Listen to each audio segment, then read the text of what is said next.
It's Meso, guys. Welcome to my kitchen today, where we're going to be making this Southern style, deep, dark, decadent devil's food cake. Take a look. Here I have some parchment paper, and I'm going to use it in this very old pan. And I have a paring knife here. I am just going to trace around the pan, and you can use a pencil, a pen, paring knife, whatever you want.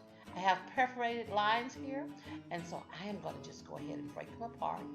And anywhere that they don't come apart easily, just take your knife and pop it right off after you trace it with your knife. So here I have some baker's joy, which is just oil with some flour in it, so I don't have to flour my pan. And I am going to put my parchment paper right down into my pan. Usually I will spray the top of my parchment paper, but this has so much oil in it, I won't need to. This pan, guys, this pan is about 30 years old, these pans are. Yeah, I had them ever since I was a baby. Okay, let's take a look at our ingredients. So here we have 1/2 cup of oil, we have 2 eggs, 1.5 cups of sugar, and 1.5 cups of plain flour, 1/2 cup of milk, 1/2 cup of cocoa powder, 1/2 cup of coffee, 1 teaspoon of vanilla flavoring, 2 teaspoons of baking soda, 1/2 teaspoon of baking powder, and 1/2 teaspoon of salt.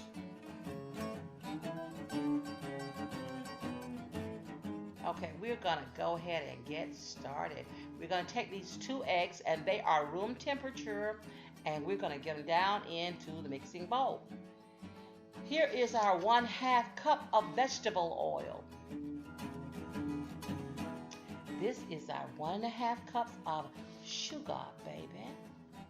Let's get this sugar down into this bowl, baby. And this is coffee. Now mine is instant coffee because that's what I drink. Use whatever kind of coffee you drink. I'm gonna go on and begin to mix it up here. And then next I am going to put in my vanilla flavoring, which is just 1 teaspoon. I'm getting my sifter ready here, and I'm gonna start sifting my flour. I have 1.5 cups of plain flour and 1/2 cup of cocoa.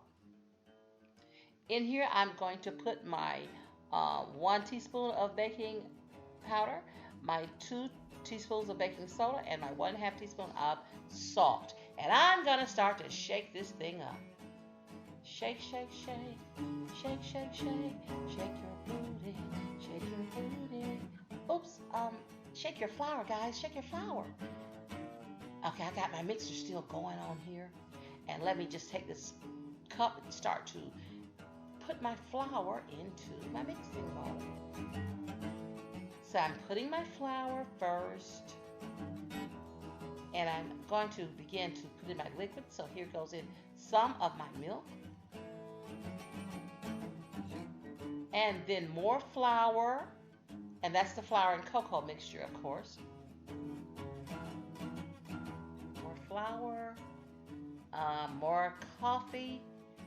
And then I'm going to get some more milk in, and then what am I doing? I'm acting like this is not rocket science. This is not a science experiment. You can just slap this stuff in here any old way. This cake is very forgiving.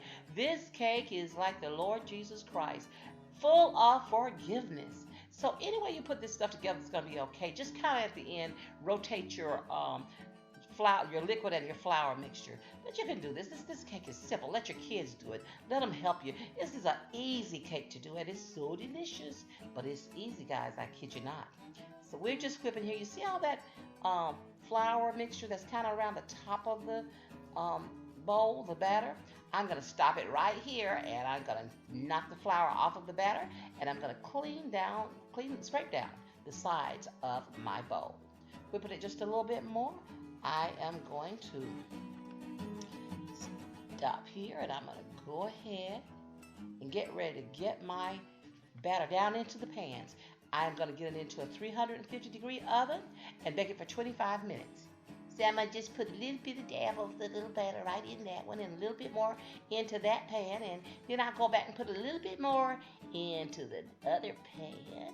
And I just keep doing this until I get them about even. I don't want one big layer and one thin layer. So you just go back and forth and back and forth until you get about the same amount of batter in each pan.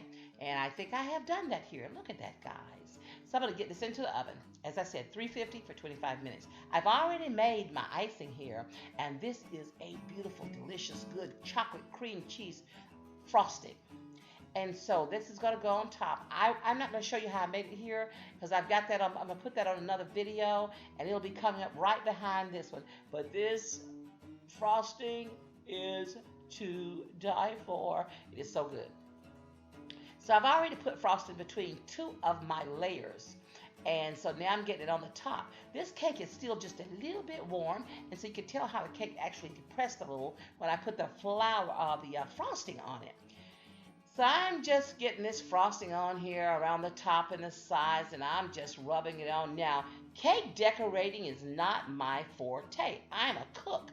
I don't like all the little flowers and the little stripes, the little things that you put on top of cakes. I can't do that. My cakes are rustic. I like them like that because that's the way I can do them. But when you look at my cake, you know it's homemade. When you taste my cake, you say it's homemade. Okay, look at that. Look at that, guys. Can you see how moist this is? Oh my God, I'm going to taste it. Well, I can't lie. I've already been tasting it. No, I was eating it. Look at this. Look at this, guys.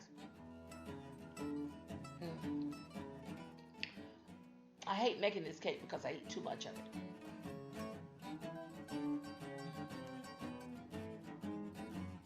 I'm going to get this back piece because it doesn't have quite as much icing on it. When I make this cake, who cares about the diet? Who cares about portion control? Who cares about being all goody-goody?